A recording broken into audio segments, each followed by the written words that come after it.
our summer term PE network meeting. I hope you all had a lovely Easter break and that the term is going well. Definitely a good time to be outside doing lots of PE, sport and physical activity. If it's not clear who you are, yep, thank you, Laura. Because we have two Laura Jacksons in Cumbria, two PE leads called Laura Jackson. If it's not clear who you are from the name on your screen on your device, if you could just pop a message in the chat so Michelle knows which breakout room to put you in, that would be great. Thank you. Okay, so our agenda for this afternoon, same as always, we've got some active Cumbria and local updates. Our guest speaker today is Amy, who's going to share some information about applying for the school games mark, why to apply for it, and some top tips on how to apply for it. We'll go into our breakout rooms and our localities, and then we'll come back together for a little bit of feedback, question answers, and final thoughts. Before we get properly going, I'd just like to introduce Katie. If Katie could give us a little wave. So Katie started with us a couple of months ago. Some of you will have probably had some emails from her already. So she's supporting with Active Lives, school games, Barclays Girls Football, place partnership, lots and lots of different things related to schools. So if you get emails from Katie now, you know who she is. So welcome to Katie.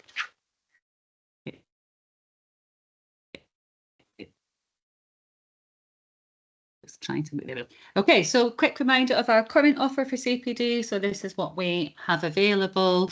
There's a survey QR code there for you to express an interest in anything. We are really coming to the end now for this academic year. It's just incredibly tricky to get courses organised in the summer term, but that's our diagram and the survey is still live. Obviously, you can always email me with anything that you're interested in. Coming up, we've got fundamental movement skills. That's on the 23rd of May. That's an afternoon session from 1 o'clock to 4 o'clock, and that is at Sarsby Parish Hall. So if you're interested in that, get that booked soon, please. That's £50 for the afternoon session. We've got sensory circuits part 2. So we've done some online part 1. It doesn't matter if you've not done part 1. It's beneficial if you have, but if you haven't, don't worry about it. So part 2 is some face-to-face training. So we've got one organised in Carlisle at Kingmere Infants on the 17th of June. And we're also in the process of organising one for Barrow. This will be in September. So as soon as I get that finalised, I'll get that sent round to everybody. If anybody else is interested in sensory circuits and would like some face-to-face training, if you let me know, we'll be looking for a school to host it for maybe a cluster of local schools, sort of 15 to 20 is a good number, and we can organise that. Big thank you to the Lead Inclusion School, which is William Howard and Tracy Croucher, who's our representative who works there, as they're funding these face-to-face sessions for us this year. So thank you to Tracy and William Howard. In the pipeline, we've got 10. So I meet with the Learning Improvement team at Cumberland once a term, and they asked for some support in improving writing levels. So if you're in Cumberland, you're probably getting lots of things through about how to improve writing. So from the physical activity point of view, we're putting this CPD on because if children don't have the gross motor skills, if they can't actually sit up, if they can't cross the midline, then there's absolutely no way that they'll be able to write. So Dr. Sharon Drew, who created Smart Moves and does quite a lot of our inclusive CPD, is putting this course on for us. If you are interested, please scan the QR code. It's a very short survey there. We are currently looking at holding one out west in our place partnership schools. So Whitehaven, Workington, Maryport, Flimby, those sort of areas. We've got quite a lot of interest in Carlisle as well. The more people that do it, the cheaper it is for you. We don't need to make any money out of our CPD. We just need to make sure we cover costs. So if you're looking for improving your writing standards, then please let me know. And unfortunately, this was on to next week. This was an athletics CPD, an afternoon session. And really, I've left it on because what I could do with from you is some feedback as opposed regarding the CPD offer. We've cancelled quite a lot of courses this year, despite the fact that they're planned according to what people put on the survey. So when you fill in the survey, I download all the information, have a look geographically at what's needed where, and then I organise these courses. So the demand theoretically seems to be there, but when it actually comes down to it, we're just not getting enough bookings, so we're cancelling them. So clearly something's not quite working there. I know it's difficult. I know it's hard getting out of school. I know budgets are tight. I know it's hard getting supply. But if you have got any ideas of how we can change things, improve things, mix them up a bit for next year, then please do get in touch. Okay, that's it for CPD. School games. So we've got our boccia county finals next Friday. So schools that have qualified for that have already been notified. But main thing coming up is the county festival. So that's on the 26th of June this year. If you are interested and would like to attend, we've got a whole host of different activities going on. If you contact your local school games organiser, then they will, I am sure, secure you a place in one of the events. Obviously, if you're in South Lakes, and there's not currently a school games organiser in post, if you contact me directly, you should all have had an email. If you've not had the email, please drop me a line, because it means you're missing some information. So we need to get that sorted. But we've got loads of different things going on, so it'd be lovely to see you all there. Just remember that the target audiences are less active children, those with special educational needs, and children who don't often get picked to represent their school at sporting events. It's very much a festival. Big celebration feel. Everybody that comes is a winner. We all get medals. We're trying to take the competitive element away from it and give different children and young people opportunities to get involved in large-scale sporting events. I've been asked to share this from Chance to Shine. So this is Girls Cricket Taster Day. That is 3rd of July in Workington. So anybody who's around about Workington area, if you'd like to share that with your schools, if your girls would like to go to that, that would be great.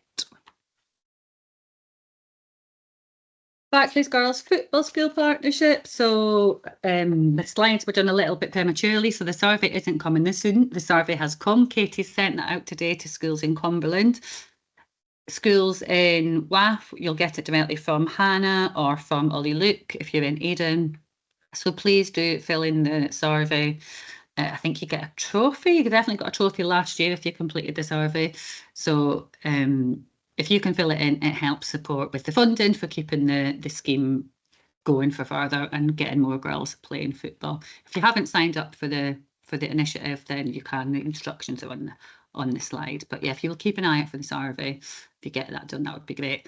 And I think, Katie will tell me if I'm wrong, I think all the schools that complete it get put into a prize draw and win two free places on sort of CPD, of courses on their choice, either this academic year or next academic year. So little boosty bonus for you there as well. Okay, coming up this month, we've got Mental Health Awareness Week. So there's loads of stuff out there, but I've just highlighted a couple of things on the slides for you.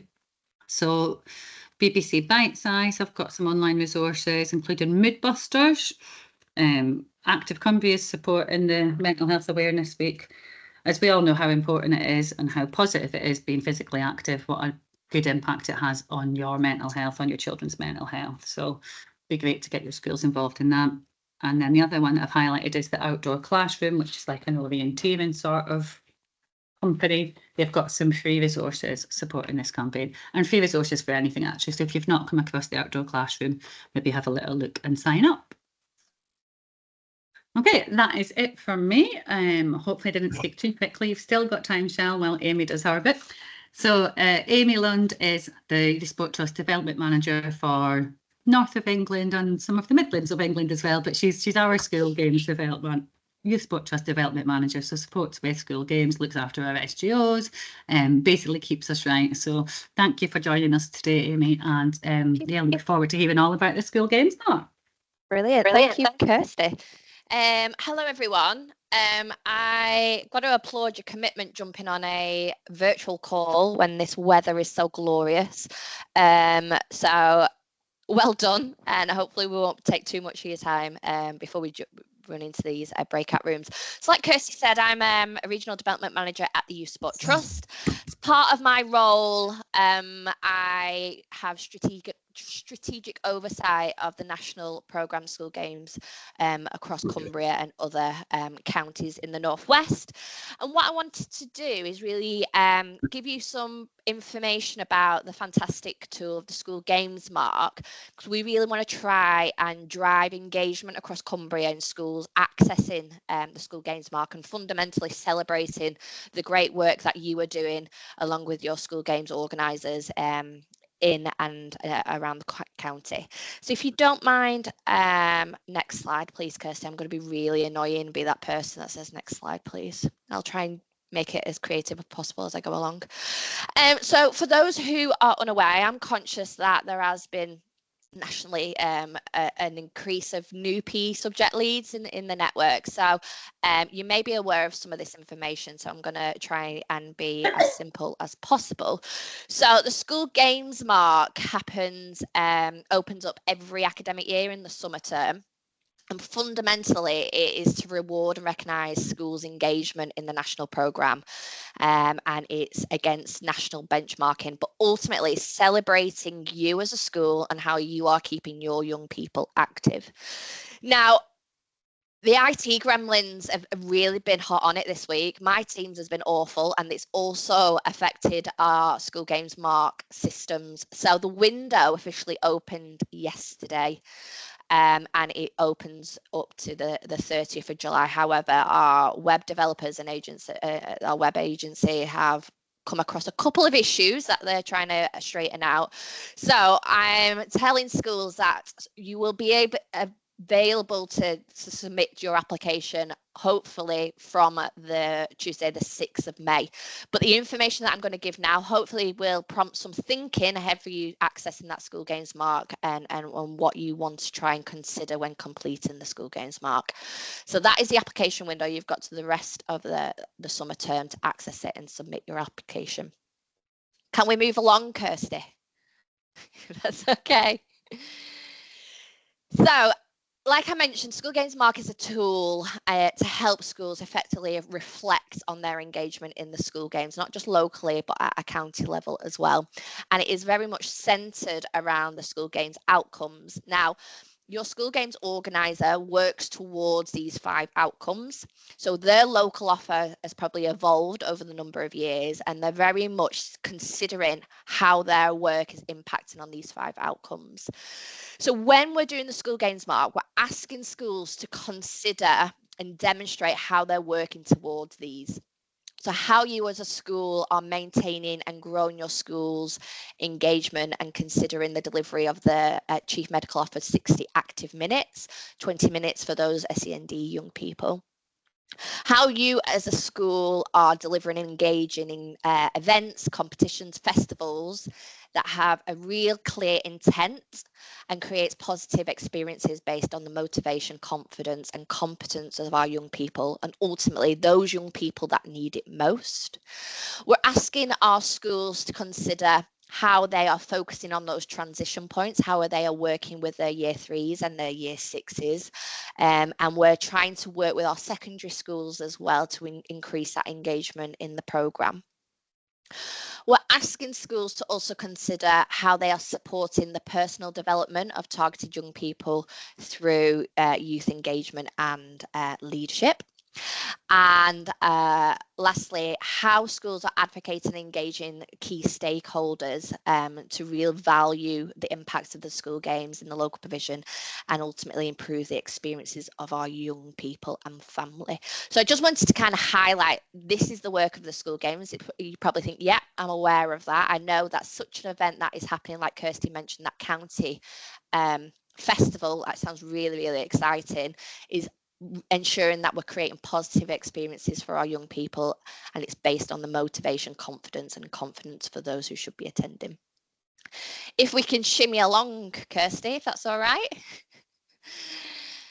So when you access the School Games Mark, we do try and make sure it's as simple and efficient as possible. We know the summer term is bonkers for schools. We know we ask schools to consider the PE premium reporting, making sure that is submitted and available.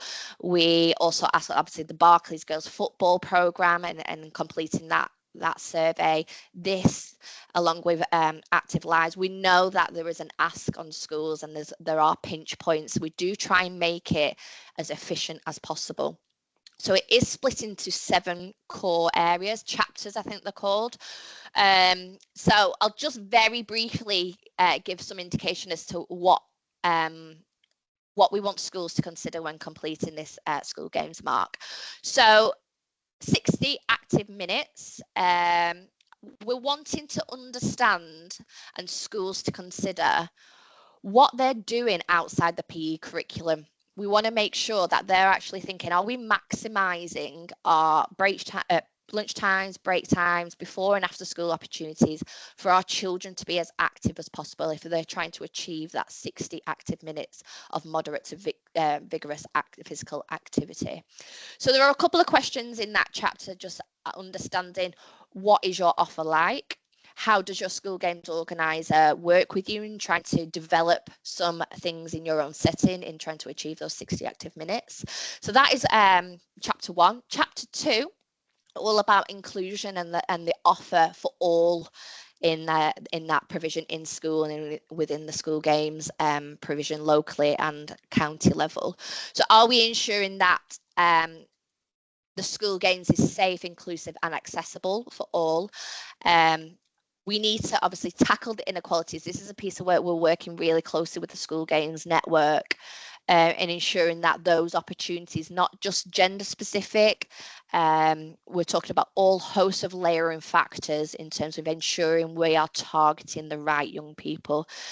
But ultimately, we're asking schools to consider, is a voice at the heart of everything you do? The heart of the decision making, the implementation of when you're considering your school sport and physical activity provision. Are your teachers and support staff, the confidence and range of activities being met? Do they need to be challenged? Is the uptake of the girls and boys in terms of certain clubs? We just want to make sure that schools are considering, is my offer right? Is it inclusive?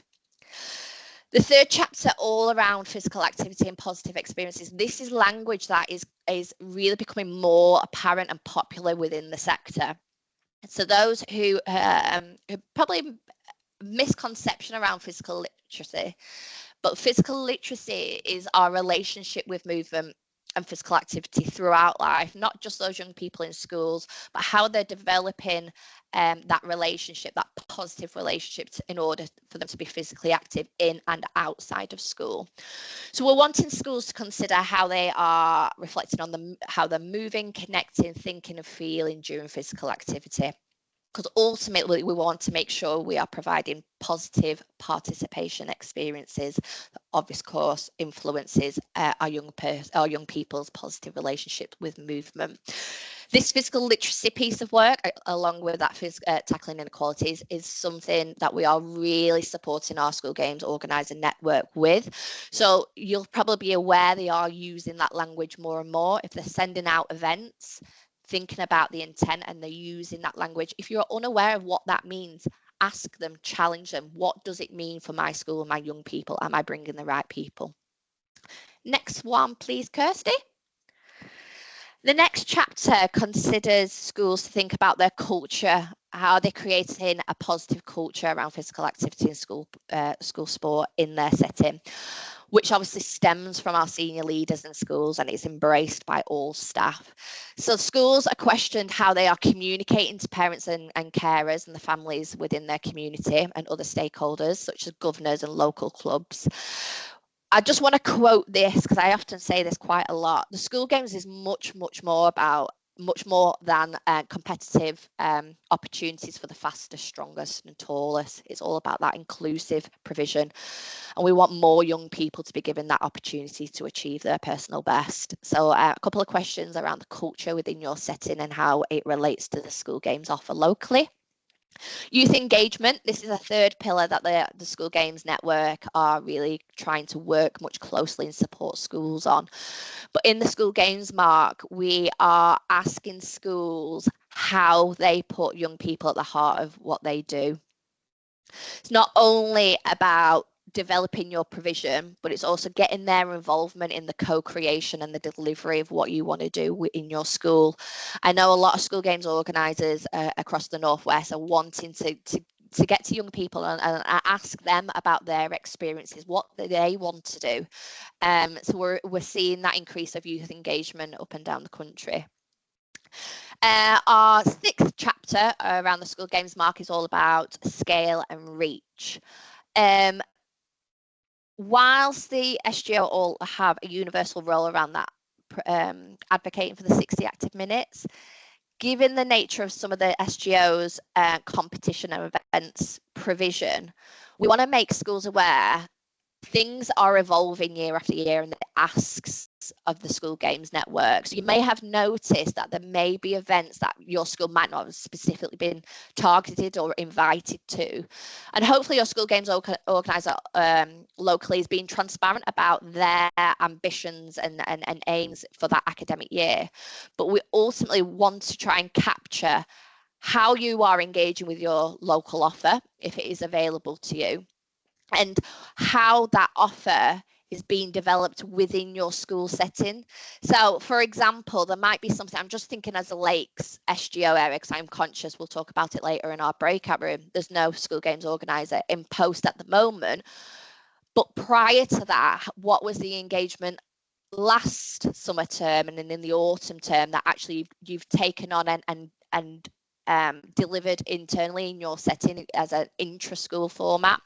So within that chapter, you're being asked how you engage with your School Games organiser with their events, but ultimately what also are you doing in school? Lastly, as part of the seventh chapter around curriculum, there are a few brief questions around how your curriculum offer is providing equal opportunity. So this is in response to the government's publication back in July 23, the School Sport and Activity Action Plan. So we're wanting to try and capture a bit more detail around how the curriculum is providing opportunities to both boys and girls. So this is how we're capturing it ultimately. We're asking schools to consider how they're showing intent to improve their equality of opportunity in their PE offer. Just put a little note there, School Games is a national programme for Key Stage 2 upwards. So when you are being asked these questions, think about from year 3 up. I know there are some infant schools in the county. So it's fundamentally reflecting on Key Stage 2 upwards. Thank you, Kirsty. Very briefly, conscious of time, my aim is to get done in the next 4 or 5 minutes. So you may be aware of some of these infographics. So the School Games Mark awards. So it comes in bronze, silver, gold and platinum. So these are taken from last academic year. So we are considering the bronze award as a entry level, and it's demonstrating and providing and engaging young people in the School Games provision. We are working with schools to consider achieving silver to gold awards who want to challenge themselves and demonstrate the progress they're making over a significant amount of time. We are now at the stage where we have got schools banging on our doors to say, I am a platinum school.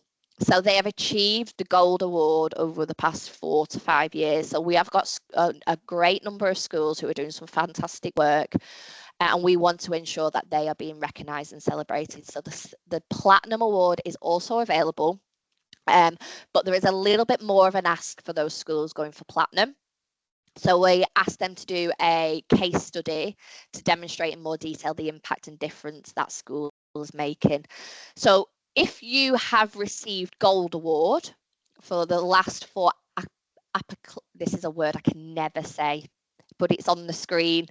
The last 4 years, conscious of the COVID year wasn't met, But if you are on track to achieve 24, 25, you are eligible to become platinum. So if you need more support around that, this is your first opportunity to access that. Please get in touch with your school games organizer. They'll be able to take you through that process. And it's really great. I know it's one of my highlights towards the end of the summer term into the autumn term. Reading those case studies, bringing them to life, is what the great work's happening locally. So just wanted to make you aware. Hopefully we'll try and get as many schools, if not bronze, as more schools bronze, if not silver, gold and platinum. Thanks, Kirsty. Couple of things I wanted to make you aware of. Conscious the window should have opened yesterday and it hasn't. Fingers crossed it gets open on Tuesday, but there are a couple of documents I want you to take a look at before even accessing the school games mark. I've taken a lot of these things from the school games mark guidance document.